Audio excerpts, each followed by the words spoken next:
மதச்சார்பின்மைனா என்ன? முதல்ல எந்த மதத்தையும் சாராதவன் அர்த்தம். சரிங்களா?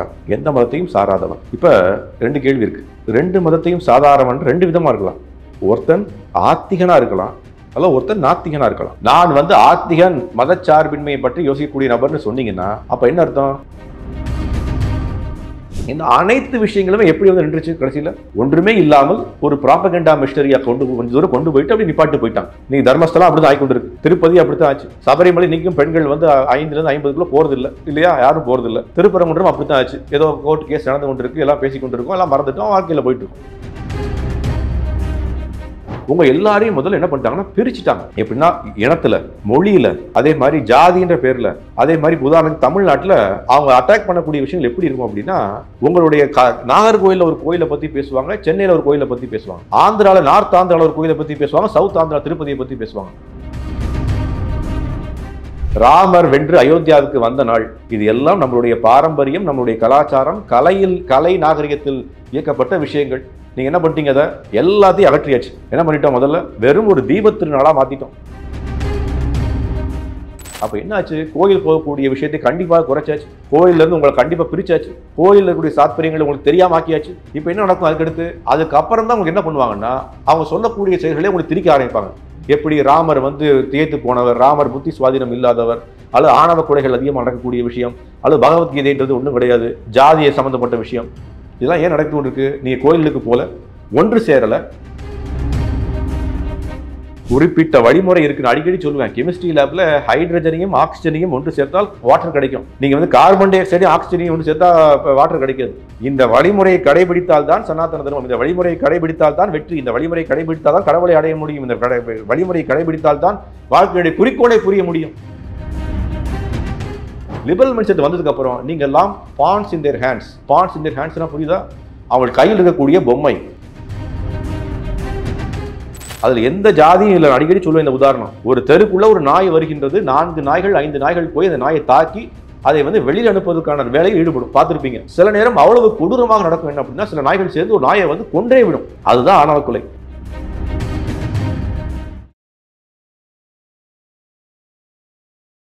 இளைய பாரத நேயர்களுக்கு வணக்கம். இன்னைக்கு நம்ம நேர்காணல நம்ம சிறப்பு விருந்தினர் இஸ்கானை சேர்ந்த நம்ம ஸ்ரீராம் தாஸ் அவர்கள் தான். சார் வணக்கம். ஹரே கிருஷ்ணா. வணக்கம். இந்த செக்யூலரிசம், அதாவது மதசார்பின்மை அப்படின்ற ஒரு விஷயத்துக்கு ஹிந்துக்கள் மட்டும்தான் அதுக்கு கீழே வராங்க அப்படின்ற மாதிரி ஒரு விஷயம் வருதே சொல்லுங்க, அதை எப்படி பாக்குறீங்க நீங்க? மதச்சார்பின்மை அப்படின்ற வார்த்தையே முதல்ல இங்கிலீஷ்ல ஒரு வார்த்தை பேர் இருக்கு, ஆக்சிமோரான் இருக்கு. ஆக்சிமோரான். ஆக்சிமோரான்னா என்ன அர்த்தம்னா, அந்த வார்த்தையே முதல்ல தவறான வார்த்தை. நான் உங்கள்ட்ட ஒரு கேள்வி கேட்கிறேன். தவறான வார்த்தைனா, ரெண்டு வார்த்தையும் ஒன்று சேராத வார்த்தை. அது ரெண்டு வார்த்தையும் ஒன்று சேராத வார்த்தைனா லாஜிக்கலாக படாது. நீங்கள் நிறைய பேர்ட்டு கொஞ்சம் ஆழமாக கேட்டிங்கன்னா உங்களுக்கு புரியும். முதல்ல மதச்சார்பின்மைனா என்ன? முதல்ல எந்த மதத்தையும் சாராதவன் அர்த்தம். சரிங்களா? எந்த மதத்தையும் சாராதவன். இப்போ ரெண்டு கேள்வி இருக்கு. ரெண்டு மதத்தையும் சாதாரணவன் ரெண்டு விதமாக இருக்கலாம். ஒருத்தன் ஆத்திகனாக இருக்கலாம், அல்ல ஒருத்தன் நாத்திகனாக இருக்கலாம். ஆத்திகனாக இருக்கிறவன் என்ன சொல்கிறான்? நான் கடவுள் நம்பிக்கை உள்ள நபர், எல்லா கடவுளையும் பார்க்கக்கூடிய நபர், எனக்கு இந்த மதம் தான் உயர்வு தாழ்வுன்னு கிடையாது, இந்த மதத்தின் மீது எனக்கு இந்த நம்பிக்கை அளவுக்கு அதிகமான நம்பிக்கை இல்லை. கரெக்டா? நாத்திகவாதி என்ன? கடவுளே இல்லை, எந்த மதமும் இல்லை, எந்த மதமும் இல்லை, இதை விட்டுருங்க. இப்ப இங்க வருவோம். இப்ப என்ன அர்த்தம்? ஏதாவது ஒரு கடவுள் இருக்கின்றார் அப்படின்ற நம்பர் ஆத்திகனா இருந்தீங்க அப்படின்னா, இந்த கடவுள் இருக்கிறான்ற கூற்று உங்களுக்கு முதல்ல எப்படி வந்தது? ஒரு மதத்தின் மூலியமா தான் வந்தது. கரெக்டுங்களா? ஒரு மதத்தின் மூலியமா தான் உங்களுக்கு கடவுள் இருக்கிறான்ற கூற்றே முதல்ல உங்களுக்கு வந்தது. கரெக்டா? ஏதாவது ஒரு மதமா எடுத்துக்கோங்க. அது இந்து மதமா இருக்கட்டும், இஸ்லாமிய மதமா இருக்கட்டும், கிறிஸ்தவ மதமா இருக்கட்டும், பௌத்த மதமா இருக்கட்டும், சமண மதமா இருக்கட்டும், சீக்கிய மதமா இருக்கட்டும், அல்லது யூத மதமா இருக்கட்டும், பார்சியா இருக்கட்டும், எல்லாத்தையும் எடுத்துக்கிட்டா கூட எங்க வருது? கடவுள் இருக்கின்றார்ன்ற கூட்டை கொண்டு கடவுளிடம் எப்படி அன்பை செலுத்துவது என்ற இன்பத்தை கொண்டு எல்லா நபர்களையும் எப்படி ஒன்றிணைப்பது என்று சொல்லக்கூடிய மதம் தான் மிதமாக நிற்கின்றது. நீங்க இப்ப நான் ஆத்திகன் மதச்சார்பின்மையை பற்றி யோசிக்கக்கூடிய நபர்னு சொன்னீங்கன்னா அப்ப என்ன அர்த்தம்? உங்களுக்கு மதத்தின் மீது நம்பிக்கை இல்லைன்னு அர்த்தம். கரெக்டுங்களா? மதத்தின் மீது நம்பிக்கை இல்லை, கடவுள் மீது நம்பிக்கை இருக்கு. என்னுடைய கேள்வி என்னன்னா, கடவுள் மீது நம்பிக்கை மதத்தின் மீது நம்பிக்கை இல்லாமல் எப்படி தோன்ற முடியும்? ரெண்டுமே ஆக்சிமோரானது. ரெண்டுமே ஆக்சிமோரான். நீங்க ஒன்ஸ் நீங்க ஒரு கடவுள் நம்பிக்கை உள்ள நபரா இருக்கணும் அப்படின்னா அப்ப என்ன அர்த்தம்? மதம் சார்ந்த விஷயங்கள் எப்படி நடந்து கொண்டிருக்கோ அதை சார்ந்துதான் நீங்க பார்க்க முடியும் உலகத்தையே. கடவுள் தான் அந்த உலகத்தை ஏற்படுத்தி இருக்கின்றார், மதத்துல இருக்கு. கடவுள் தான் இயக்கிக் கொண்டிருக்கின்றார், மதத்துல இருக்கு. சூரியன் உதிப்பது கடவுளினால் மதத்தில் இருக்கு. உங்களுக்கு தண்டனை இருக்கு மதத்தில் இருக்கு. பாவ புண்ணியங்கள் இருக்கு மதத்தில் இருக்கு. மறுபிறவி இருக்கு மதத்தில் இருக்கு. இருக்கா? அப்ப எதுவுமே அப்ப இது எல்லாத்துக்கும் நீங்க விருப்பப்படன்னு அர்த்தம்.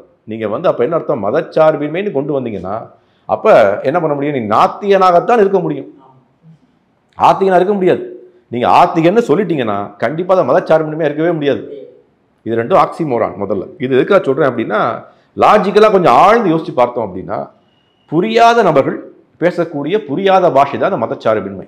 இது திசை திருப்பக்கூடிய நபர்கள் பேசக்கூடிய வார்த்தை விளையாட்டு, வார்த்தை ஜாலம் தான் இதெல்லாம். இன்னொரு விஷயம் வச்சுக்கோங்க. இப்போ நீங்கள் கேட்டீங்க, இது வெறும் இந்து மதத்துக்கு மட்டும் தான் கேட்குற மாதிரி தெரியுது, மற்றவங்க இருக்கிற மாதிரி தெரியலையே அப்படின்ற விஷயங்கள் சொன்னீங்க. நான் இந்து மதம் அந்த மதத்தை பற்றி பேசலை.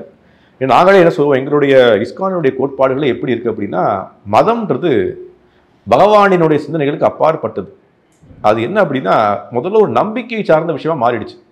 நம்பிக்கை சார்ந்த விஷயமா இருந்தால் என்ன ஆகும்? இன்னைக்கு நம்பிக்கை எப்போதும் மாறிக்கொண்டு தான் இருக்கும். புரியுதுங்களா? எனக்கு உங்கள் ஆர்கனைசேஷன் மேலே நம்பிக்கை இருக்குது சார், உங்களுடைய டிவி ப்ரோக்ராம் மேலே நம்பிக்கை இருக்குது, நீங்கள் வந்து கொண்டு இருக்கேன். நாளைக்கு நம்பிக்கை இல்லைன்னா வரமாட்டேன் உங்கள்கிட்ட. கரெக்டுங்களா? அதே தான் நாங்கள் இந்த கோயிலுக்கு போகிறோம், கோயிலில் பூஜாரி நல்லா பண்ணுறார், அந்த கோயிலுக்கு போகிறோம். அந்த பூஜாரி சரியில்லைன்னா அடுத்த கோயிலுக்கு போகிறோம். இந்த மதத்துக்கு போகிறோம், அங்கே நான் துண்மைப்படுத்தப்படுறேன், அப்போ அடுத்த மதத்துக்கு போவோம். கரெக்டா? அப்போ என்னாச்சு? இது ஒரு ஃப்ளூயிட் ஸ்டேட். ஃப்ளூயிட் ஸ்டேட்னா என்ன? மாறிக்கொண்டே இருக்கக்கூடிய விஷயம்தான் இந்த மதம், மதத்தினுடைய நம்பிக்கை. நம்பிக்கை மாறலாம், மதங்கள் மாறப்போவதில்லை. நாம் ஒரு நம்பிக்கையை மாறுவதனால் கடவுள் இல்லை என்ற அர்த்தம் இல்லை. இதெல்லாம் ஒரு கான்செப்டுலாம் உங்களுக்கு முதல்ல சொல்கிறேன். இப்போ ரெண்டாவது விஷயம் என்ன அப்படின்னா, இந்த மதச்சார்பின்மைன்ற வார்த்தையே ஒரு பெரிய பிளானிங்கில் வந்த வார்த்தை தான் நான் சொல்லுவேன். பெரிய பிளானிங் இருக்குது பின்னாடி. கொஞ்சம் ஆழ்ந்து யோசிச்சு கொஞ்சம் நீங்கள் எல்லாம் பண்ணிட்டோம். இன்றைக்கெல்லாம் வெறும் சர்ஃபேஸை மட்டும் சுரண்டி சுரண்டி பார்க்குறோம், கீழே போய் பார்க்கணும். நிறைய நம்மளுடைய கலாச்சாரம் சார்ந்த கோயில்கள் கடந்த ஒரு 2-3 வருடங்களாக தாக்கப்பட்டு வருகிறது. தாக்கம்னா எப்படி? ஃபிசிக்கல் தாக்கம் இல்லை, நான் எப்படி சொல்லணும்னா ப்ராபகண்டா அட்டாக். புரியுதுங்களா? ப்ராபகண்டா அட்டாக்னா திட்டமிடப்பட்டு அந்த கோயில்களையோ அந்த சமுதாயத்தையோ இழிவுபடுத்தக்கூடிய மனோபாவத்தில் நடக்கப்பட்ட பல்வேறு விதமான செயல்கள் சொல்கிறேன். உங்களுக்கு குறிப்பாக சொல்லணும் அப்படின்னா, திருப்பதியில் நடந்த அந்த லட்டு விவகாரமாக இருக்கட்டும், சபரிமலை விவகாரமாக இருக்கட்டும், நம்ம ஊர் திருப்பரங்குன்றமாக இருக்கட்டும், இப்போ தர்மஸ்தலா விவகாரமாக இருக்கட்டும், இதெல்லாம் வெளியில் பார்க்கும்போது ஏதோ அரசியல் சாயம் போர்த்தபடி இருக்கும். நீங்கள் தான் பேசியிருப்பீங்க, திருப்பதியில் அரசியல் மாற்றம் ஏற்பட்டது, அதனால இந்த பிரச்சனை வந்தது. இதில் சபரிமலையில் கம்யூனிஸ்டுகள் ஆழ்ந்து கொண்டிருக்கிறனால அதான் இந்த பிரச்சனை வந்தது. இங்கே நம்ம திருப்பரங்குன்றத்துலையும் அதே மாதிரி ஒரு குறைபாடு இருக்கிற மாதிரி சொல்லுவீங்க. நாலாவது என்ன, அங்கே தர்மஸ்தலாலையும் அங்கே இருக்கக்கூடிய அரசு சரியில்லை, அவங்க இந்துக்களுக்கு எதிராக இருக்காங்கன்ற மாதிரிலாம் பேசுவீங்க. ஆனால் என்னை பொறுத்த மட்டுக்கும் அப்படி இல்லை. அது அதை விட ஒரு ஆழமான ஒரு குரூப் பின்னாடி இருக்கின்ற விஷயம் நான் உங்களுக்கு சொல்கிறேன். உங்களுக்கு அது என்னன்றது நான் கண்டுபிடிக்கக்கூடிய நபர் இல்லை, ஆனால் எனக்கு கண்ணுக்கு கொஞ்சம் இது பார்க்கும்போது தெரியுது. தோண்டி பார்க்கும்போது என்ன அப்படின்னா, இந்த அனைத்து விஷயங்களுமே எப்படி நின்றுச்சு கடைசியில்? ஒன்றுமே இல்லாமல் ஒரு ப்ராபகண்டா மிஷனரியாக கொஞ்சம் தூரம் கொண்டு போயிட்டு அப்படி நிப்பாட்டு போயிட்டாங்க. இன்னைக்கு தர்மஸ்தலம் அப்படி தான் ஆகி கொண்டு இருக்கு, திருப்பதி அப்படித்தான் ஆச்சு, சபரிமலை இன்னைக்கும் பெண்கள் 5லேருந்து 50க்குள்ள போகிறதில்லை இல்லையா? யாரும் போகிறதில்லை. திருப்பரங்குன்றம் அப்படி தான் ஆச்சு, ஏதோ கோர்ட் கேஸ் நடந்து கொண்டு இருக்கு, எல்லாம் பேசி கொண்டு இருக்கோம், எல்லாம் மறந்துட்டோம், வாழ்க்கையில் போயிட்டு இருக்கோம்.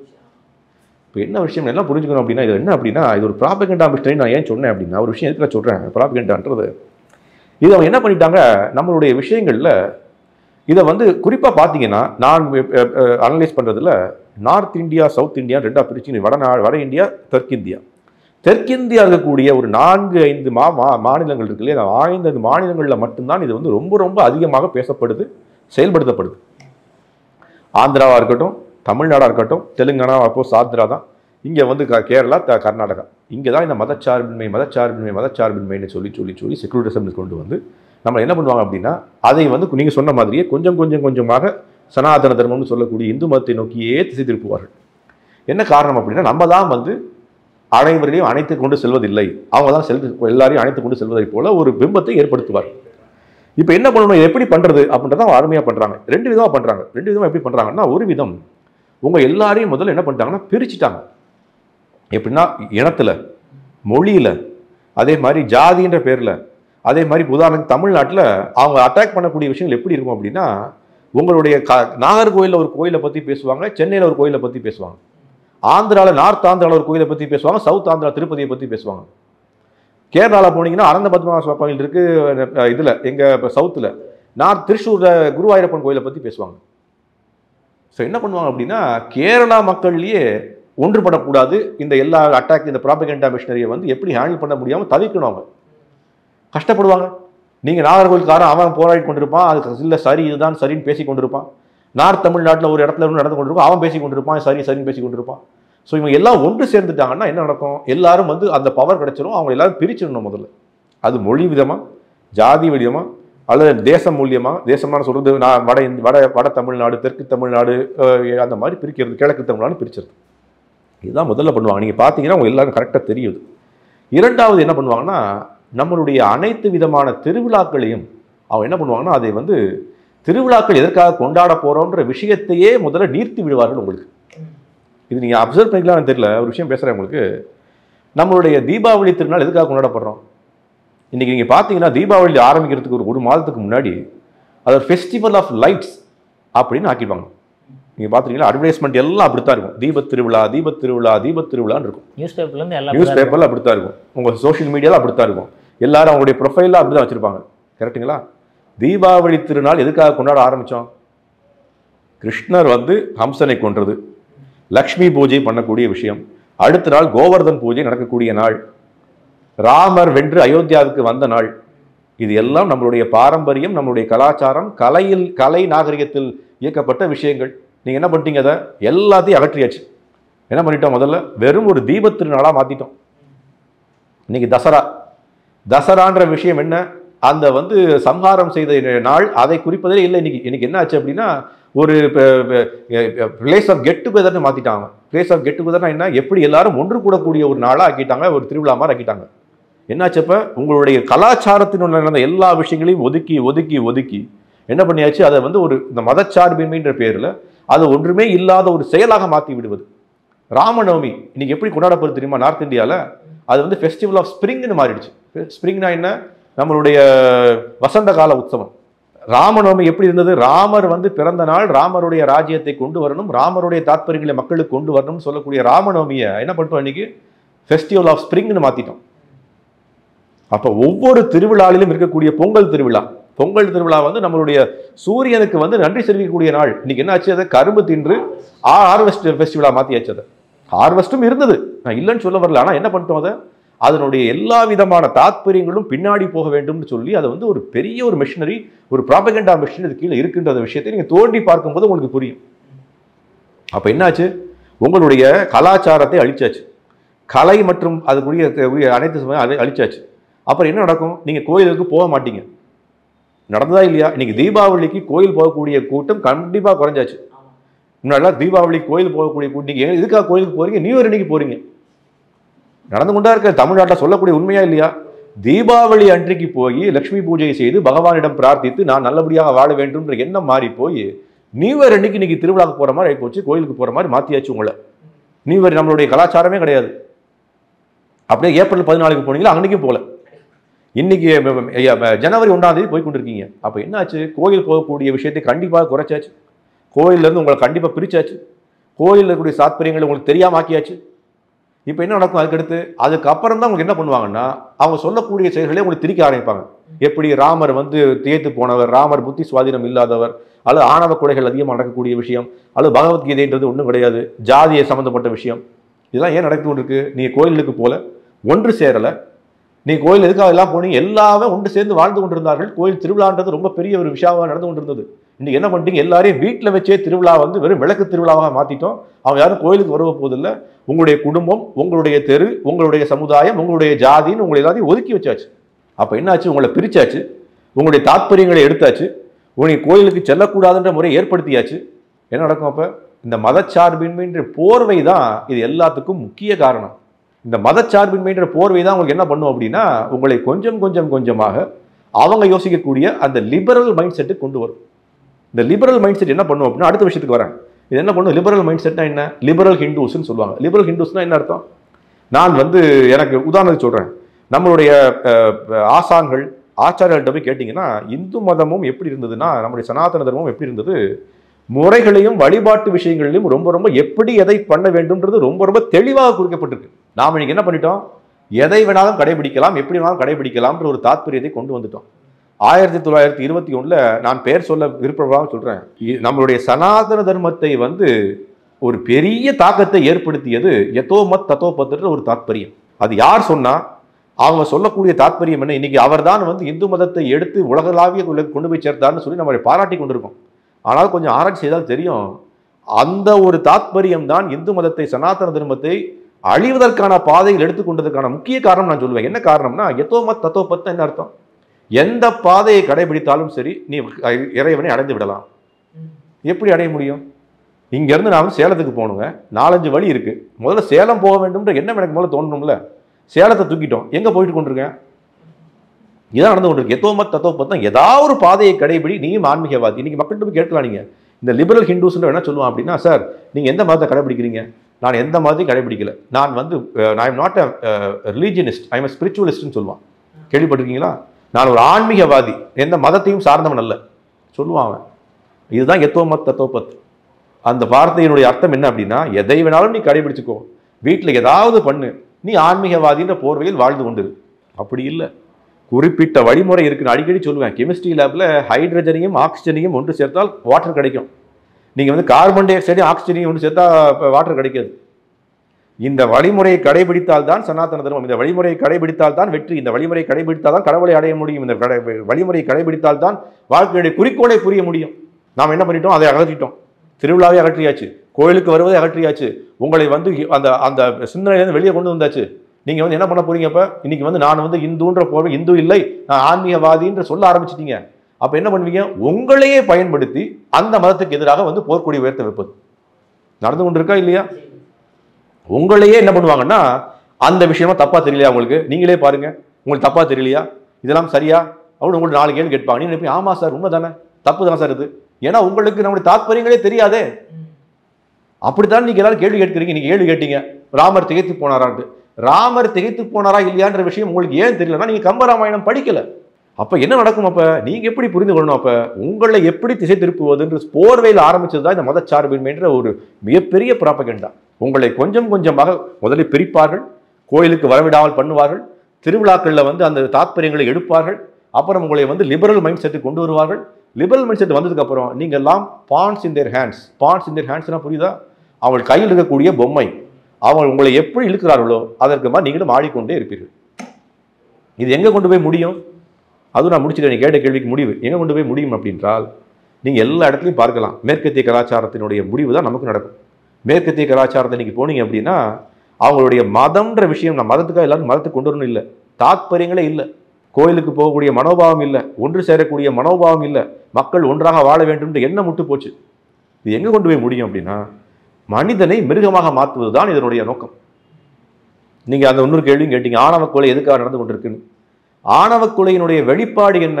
நான் மிருகத்தனமாக வாழக்கூடிய வாழ்க்கை தான் ஆணவ கொலையினுடைய வெளிப்பாடு.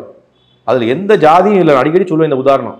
ஒரு தெருக்குள்ள ஒரு நாய் வருகின்றது, 4 நாய்கள் 5 நாய்கள் போய் அந்த நாயை தாக்கி அதை வந்து வெளியில் அனுப்புவதற்கான வேலையில் ஈடுபடும். பார்த்துருப்பீங்க. சில நேரம் அவ்வளவு கொடூரமாக நடக்கும். என்ன அப்படின்னா, சில நாய்கள் சேர்ந்து ஒரு நாயை வந்து கொன்றே விடும். அதுதான் ஆணவ கொலை. ஒரு நாய்கள் செய்யக்கூடிய வேலையை நாம் செய்து கொண்டிருக்கோம். புரியுதுங்களா? அதுக்கு பேர் என்ன? மிருக வாழ்க்கை.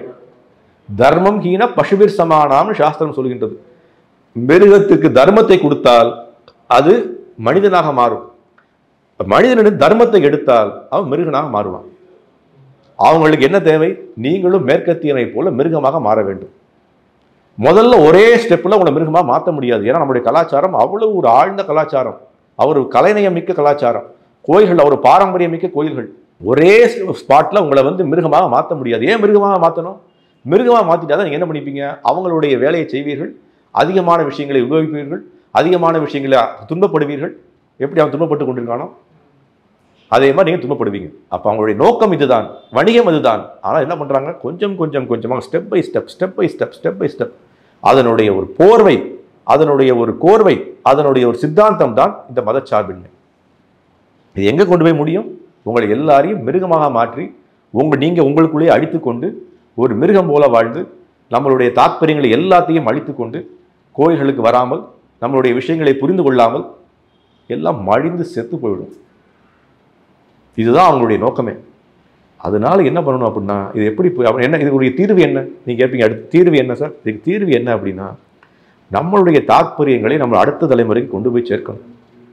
நாம கோயில்களுக்கு போகணும், அவங்களை கூட்டிக் கொண்டு நாம் என்ன பண்ணணும், திருவிழாக்களை கொண்டு போய் கொண்டாட வேண்டும். எதற்காக கொண்டாடுறோம்னு வீட்டில் வெறும் விளக்கு மட்டும் ஏத்தாம, தீப திருவிழாவை மாத்தாம, வேட்டு வெடி வெடிக்காம, அதனுடைய தாத்பரியங்களை புரிந்து கொள்ள வேண்டும். அந்த மாதிரி புஸ்தகங்களை வாங்கி வீட்டு நாமளும் படிக்கணும். கம்பராமாயணம் படிக்கணும், மகாபாரதம் படிக்கணும், பகவத்கீதை படிக்கணும், பாகவத புராணம் படிக்கணும். அப்போ அவனுக்கு புரியும் நம்மளுடைய கலாச்சாரம் அவ்வளவு ஒரு ஆழ்ந்த கலாச்சாரம், அவ்வளவு பாரம்பரியமிக்க கலாச்சாரம். இந்த கலாச்சாரத்தில் வாழ்வது நமக்கும் பெருமை, நமக்கும் அருமை, நம்ம எப்படி ஒன்று சேர்ந்து வாழ்வதுன்ற விஷயத்தை அடுத்த தலைமுறை புரிந்து கொள்வான்.